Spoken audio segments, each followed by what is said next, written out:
কেউ যদি সূরা ফাতিহা 7 বার জুমার দিন সূরা ফাতিহা 7 বার পড়ল, কুল হুয়াল্লাহ 7 বার, ফালাক 7 বার, নাস 7 বার, তো তার পিছনের গুনাহ মাফ। একটা কিতাবই আছে মুকাফফিরাতুদ দুনুব, মুকাফফিরাতুদ দুনুব, পিছনের গুনাহ কি কামলে মাফ হয়। একটা কিতাবই আছে যে কোন কোন কাজে পিছনের গুনাহ মাফ হয়। কিছু কঠিনও আছে, আবার কিছু একবারে সহজও আছে।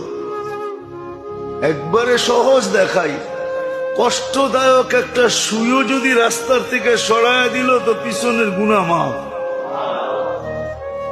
সহজ আছে,